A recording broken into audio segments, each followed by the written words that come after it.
I used to believe in science, in rationality, in the comforting notion that everything in our world could be explained if you just looked hard enough. That belief was the foundation of my career as a wildlife biologist.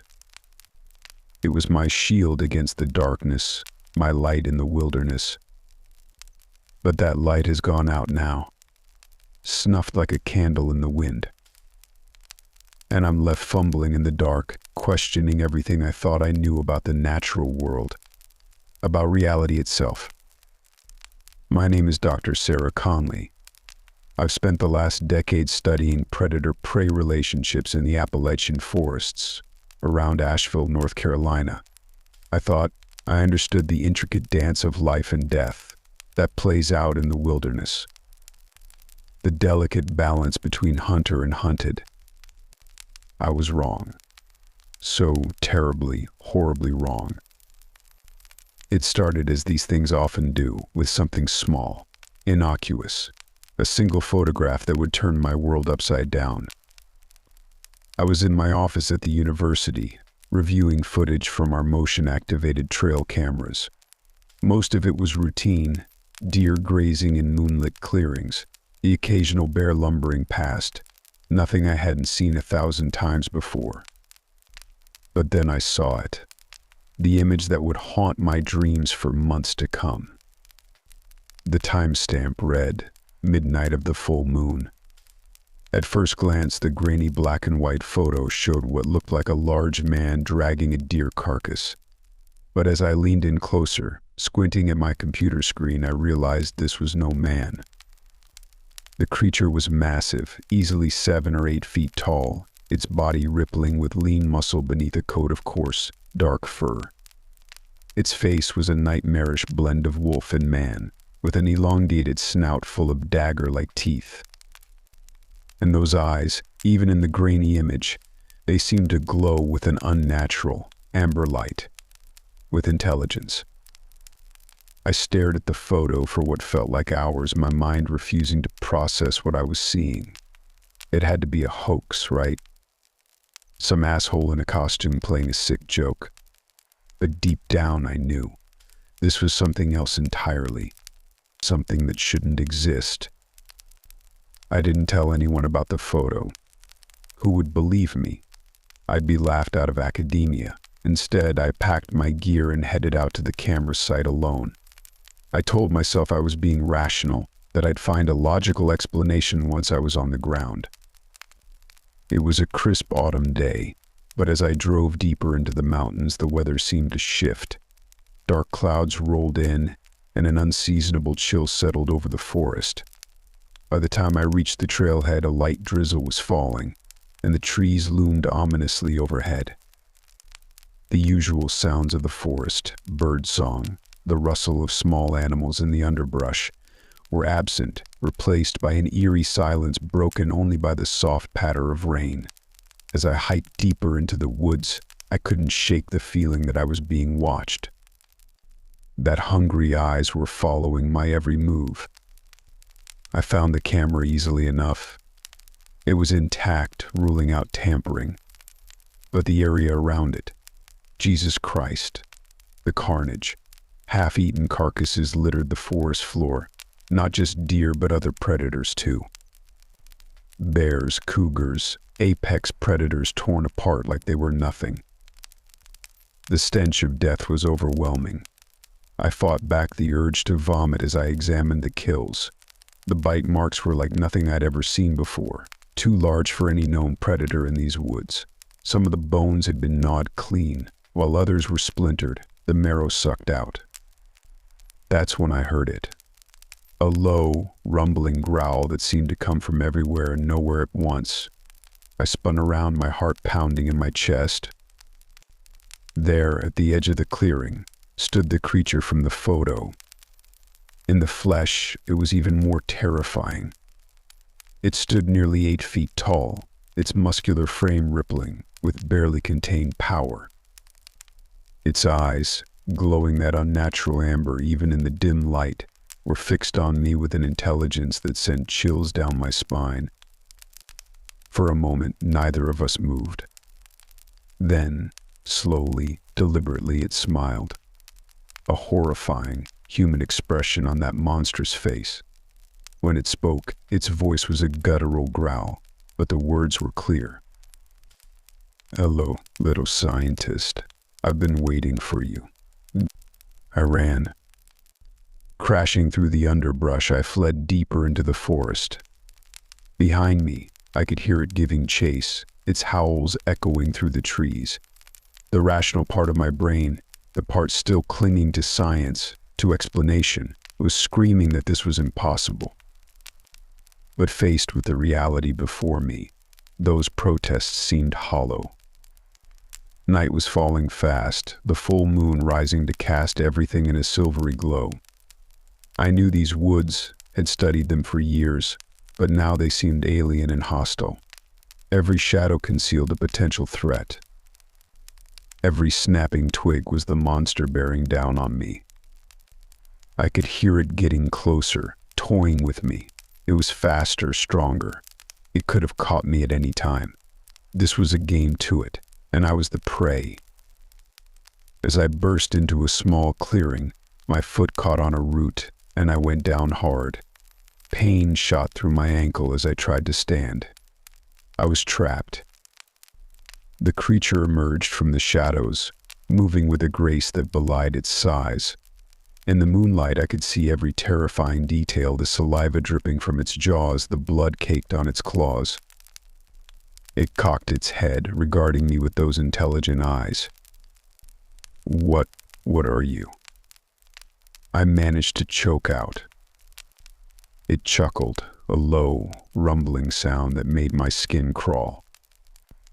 "I am the thing that haunts your deepest nightmares, the monster you've convinced yourself doesn't exist." It took a step closer. I could smell its hot, rancid breath. "I am old, little human, so very old, and so very hungry." In that moment, survival instinct took over. I remembered my research, countless hours studying predator behavior. Without thinking, I bared my teeth and growled, making myself as large as possible. The creature paused, surprise flickering in its eyes. Then it threw back its head and laughed, a chilling sound that echoed through the forest. "Oh, I do like you," it said, amusement in its voice. "I is such spirit. It's been so long since I've had a challenge." It crouched down, muscles tensing to pounce. "Run, little scientist. Run and pray to whatever gods you believe in that you're faster than me." I didn't need to be told twice. I scrambled to my feet, ignoring the pain in my ankle, and took off into the woods. Behind me, I heard the creature's howl of triumph as it gave chase. What followed was a nightmare of mud and blood and terror. I crashed through the underbrush, branches whipping at my face, roots threatening to trip me at every step. The creature toyed with me, sometimes letting me pull ahead, only to appear suddenly in front of me, forcing me to change direction. I don't know how long I ran. Time lost all meaning in that dark forest. But eventually I burst out of the tree line and found myself on the outskirts of Asheville. Streetlights glowed in the distance, a beacon of civilization and safety. For a moment, hope flared in my chest. If I could just make it to the city. But then a massive form slammed into me from behind, sending me sprawling. I hit the ground hard, the air driven from my lungs. As I gasped for breath, a weight settled on my back, pinning me down. Hot breath tickled my ear as the creature leaned in close. "Did you really think you could escape me?" It growled. "That your precious civilization could save you." With terrifying strength, it flipped me over onto my back. I found myself staring up into those amber eyes, that twisted mockery of a human face. "Please," I whimpered. "Why are you doing this?" The creature tilted its head, considering. "Why does the wolf hunt the deer? Why does the hawk strike the mouse? It is the natural order of things. You are prey, little scientist, and I am the apex predator." I closed my eyes, bracing for the end. But instead of tearing into me, the creature spoke again. But you intrigued me. You showed courage back there, intelligence. You're not like the others, the easy prey that fills my belly but leaves me unsatisfied. No, you're something special.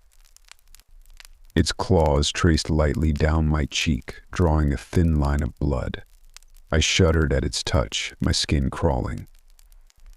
I'm going to let you live, little scientist, for now. But know this, you're mine now.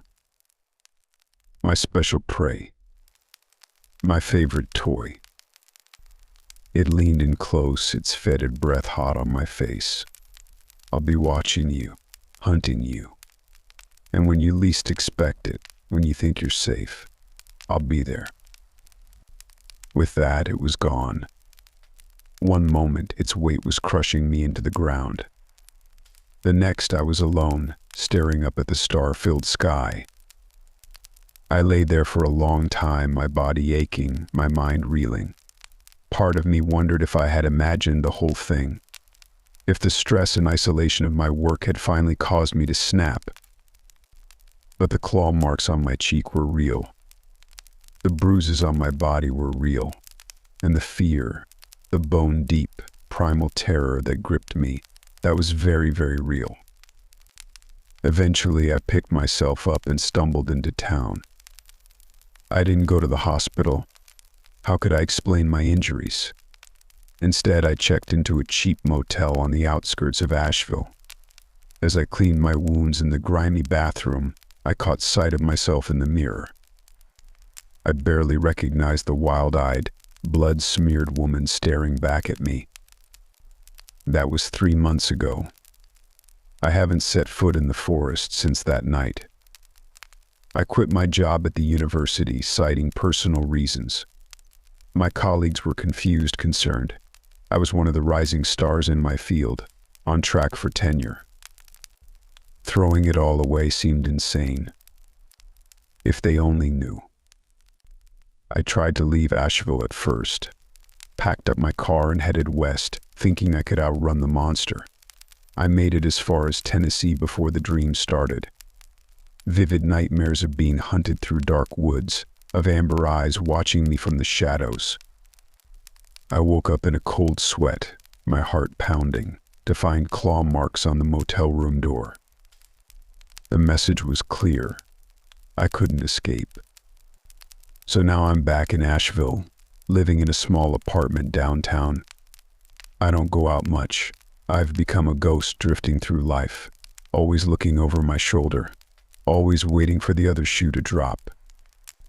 Because I know it's out there, watching, waiting. I see flashes of fur and glowing eyes in my peripheral vision. I hear growls in the distance when I walk home at night.